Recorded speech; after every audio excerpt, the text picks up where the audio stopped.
Hello, જય Shri Krishna. YouTube channel કાંતાબેનની ખાટી મીઠી વાતો. આજે છે ભરેલ કારેલા તરીને બનાવ્યા છે, બટેટા તૈરા, કાચું, મકાઈનો રોટલો, દૂધ,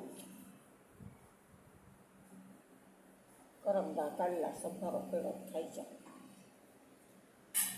કારેલા તરીને બનાવવાનો,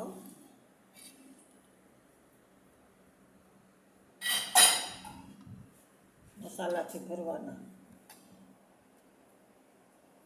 કેવો લાગ્યો વિડીયો? શેર કરો, સબસ્ક્રાઈબ કરો.